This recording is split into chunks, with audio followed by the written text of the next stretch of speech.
Hey yo, welcome back to the channel. I'm Ben, just a guy who loves DFS and is doing everything he can to make it a sustainable source of income. This is my journey to get there and sharing along the way so that hopefully I can learn, but you can learn as well. Happy playoffs. Happy playoffs. We are now through the Wildcard weekend. That's what I'm reviewing here today is the specifically the Sunday slate. I thought this one was really kind of fun and interesting and really liked this one lineup that I put together. So wanted to review that here. I talk about on here. I am a big fan of short slates. I find them really, really fun. I like the strategy that goes into it, and I do think that there is more of an edge. They are difficult because there's a lot of variance, but I do think there's an edge in these because there's just not as much news as there is on main slate, and I just don't think that people have as good of a feel of how to attack these slates, especially when it comes to tournaments and the leverage piece of the puzzle. So I played a handful this weekend, wasn't a ton. I actually played a little bit less on Sunday, which kind of disappointing that I I only had this lineup in the best that I had this in was a $5. I did enter the $12 fair catch as well. That lineup I got a little cute with, and I'll talk about that probably here. So that was a bummer that I didn't play this lineup in that one or in anything bigger like I sometimes do. So this is the 25K huddle. I love the huddle because it's a cheap.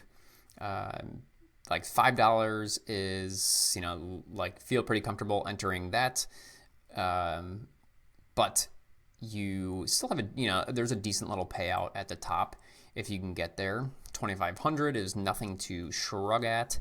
And what I like about this is that it's a decent, your ROI there is huge. Even if you get in the top 20, you're still making $100 on $5. So the ROI is great. And you are only battling a field of 5,900 people, which is still very, very winnable in my eyes. I think anything less than 10K is like, okay, I can legitimately win this. So I really liked this slate because I had a good feel, or I thought I did have a good feel on the games and the way that they'd be played out. If you guys have watched my videos, you know that on these short slates, the way that I like attacking it and the way that I think we have an edge is by really thinking through how these games play out, not just looking at it on the surface and picking guys, picking players, but really thinking into how these games could potentially play out, how they're most likely to, but then also kind of like what's the next most likely thing if one thing changes or goes wrong, or the ball hits the ground the wrong way, or whatever it is. Looking into those kind of next scenarios, and on a slate like this specific slate and lineup, I didn't really go too far off the beaten path because I just figured that I liked this because I figured that people weren't really looking at how this could go and having a good feel for that. And what I mean by that is so what I always do on these short slates is I start with each game, I just start writing and just start writing about how I think it's going to play out. Now, I want to point out that it's really easy to skip that step of not writing something down about what you think. It's incredibly helpful, and I will admit that I'm often lazy and don't want to do that either, but I've come to enjoy it, and I find that it is very beneficial for me, and that the thoughts that I write out about these games are very much relevant. A lot of the times I'm pretty close, if not dead on, to how it's going to play out. Where I struggle is converting that into picking plays appropriately in lineup construction. But this weekend, I did pretty well with that. And so from a high level, I actually thought that the Browns-Steelers game was the quote-unquote, from my writing, the most fun game on the slate. And I thought that it would go relatively overlooked in terms of the potential for it being back and forth. You know, these are two teams that just have a reputation of being slow, grinded out, hard-hitting, black and blue division. But I felt that there was definitely an opportunity for this game to be back and forth, and it surpassed even what I expected it could be. So I didn't even end up as much on it as I should have been. But so my lineup was basically structured around that. I didn't want to play Derrick Henry. Just for his price, yes, he has that ceiling, and yes, people were going to be off of him this week, which is generally where I like to play guys like that, is when people are not on them. High ceiling, but has a chance to like totally smash the slate. But I did not see a scenario in which he got there this week. The Titans they have the ability to pass, but and I saw this very clearly in the game against the Packers. If you can stop them, if you can stop the run, for one, if you can stop Derrick Henry, but if they struggle to pass, then two, they just totally sputter and can't do anything.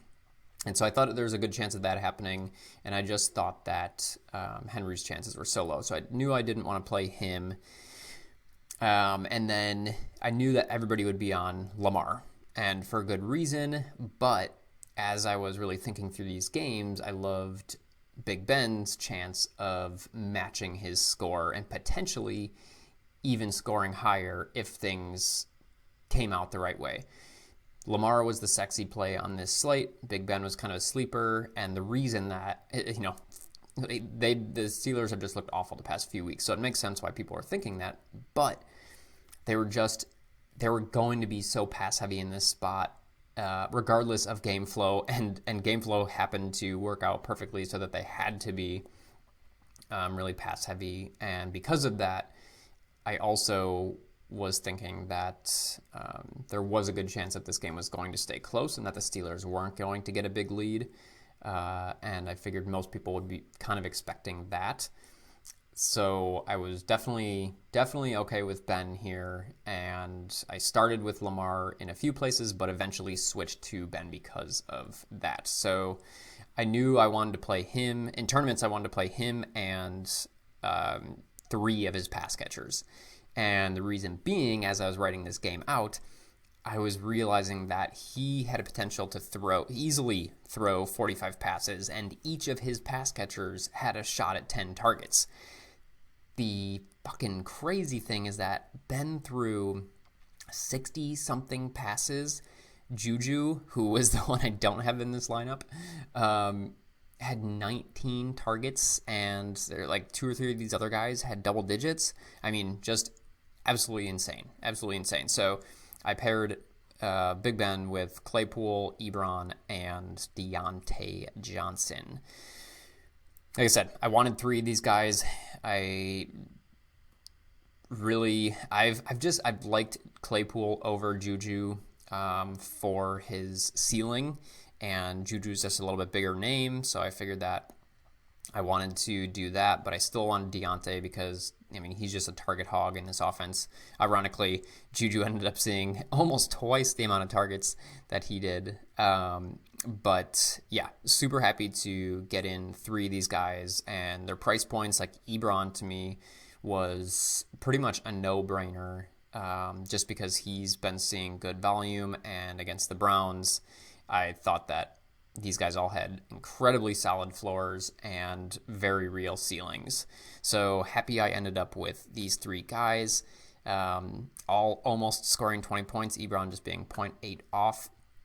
And yeah, just unfortunate that I did not have Juju instead of Claypool here, because that would have been salary-wise where I would have swapped out with them being 200 apart. And then I brought it back with Nick Chubb and the Browns.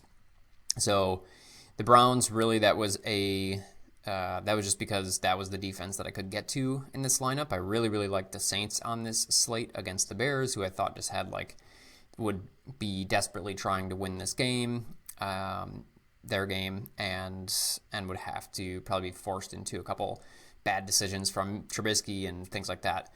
But fortunately, I couldn't fit them in this lineup, and so I opted down for Browns, which I didn't hate because I figured that Big Ben's always kind of prone to throwing picks if he gets under pressure. So I didn't hate that play as they've had some decent showings this year.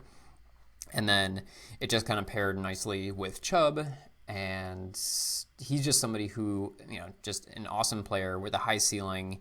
Yeah, he's going up against a good defense, but the amount that he's going to be on the field and the run blocking capabilities of the Browns line, just thought it was a really good play in terms of the combination of ceiling and lower ownership when I knew people wouldn't love him against this defense.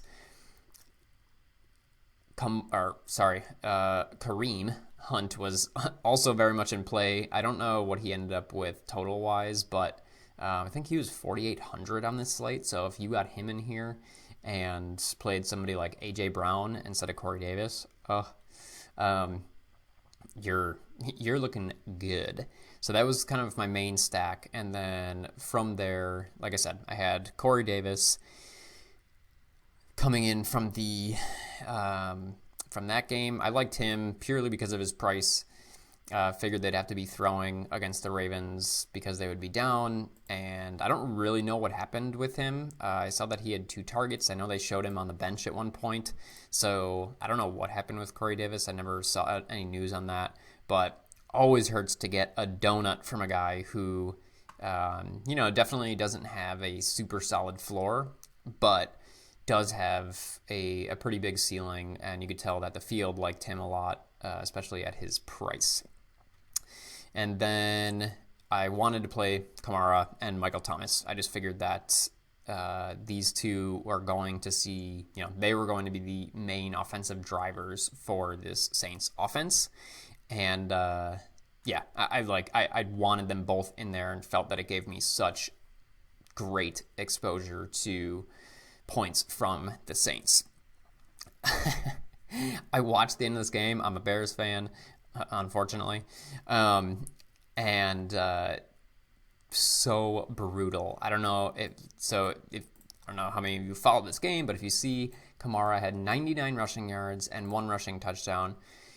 At the end of the game, the Bears stuffed them at the goal line. On like 4 downs at the goal line, Kamara got 3 of those chances, I think. Couldn't get me the 1 damn yard and the extra touchdown to convert for the 9-point play there. So Kamara would have been all the way up at 28.6 had that happened. So just a totally bad beat in that regard. And 2, I actually expected Kamara to see. I was very surprised to not see him get up into the 7 to 9 target range. I just figured against the Bears, they'd be wanting to do short passes, but I think what happened is that the Bears do actually protect pretty well or against the pass-catching running backs. So that was my lineup. Happy with it. Like I said, Corey Davis is painful. Had I had Kareem Hunt, I could have fit in AJ Brown there, maybe. I don't know if I had enough salary left to do that. But either way, could have fit in Juju for sure, which I wasn't actually planning to jam in 4 pass catchers here. But happy with the lineup overall, happy with my process to get there. And let's just finish this up by looking at Mad Hands 03, who took down this 2,500 in this 5,900 player pool. Gotta love turning $5 into 2,500. So this lineup is looking awfully similar. Wow, very, very similar. So he had Big Ben, Juju, Ebron, and Connor. So basically he had James Conner in the flex instead of to my Deontay in the flex. He played Juju instead of Clay. Otherwise, the only other thing he had differently was Marquise Brown instead of Corey Davis. Otherwise, this lineup is exactly the same. Ouch. close but no cigar. And that's why we play DFS, right? Is because we can be so damn close. And now, of course, you know, that only has me hungrier and wanting to come back at it this weekend. But I got to say, it feels pretty good to know that, I mean, truly, Juju versus Claypool is pretty much a coin flip. You know, they're similar price. And, yeah, like I said, I was just trying to get in 3 pass catchers. And then for him to play Connor here instead of, like, Claypool or Deontay, it was interesting to me. But still got there with it. Still got there. And, yeah, Marquise Brown, you know, in hindsight, over Corey Davis. I definitely wouldn't have liked that from a game flow perspective because I figured that the Ravens wouldn't be passing a ton. They truly don't. But Hollywood obviously has that ceiling, hit for over 100. Great play. Great play by MadHands03 to take this down. A little bit bummed, or a lot bit bummed, but also feeling encouraged by the fact that I was essentially only 2 plays off because Connor and Deontay were more or less a direct swap. So that's it for today's lineup review. I'm curious for you how your weekend went, how you enjoy these playoff slates, these small slates in general. Like I said, I have fun with them. I just make sure that I'm not playing too aggressively because the variance can be pretty intense here, but it is a strong suit of mine, so I do like playing these small slates because it's fun, because it's the playoffs, but also because I do feel like I have a little bit more of an edge than in general. So that's where we're at. Hope you had a great weekend in general and also in the DFS space, and good luck in the coming round. See you guys next week. Thanks for hanging.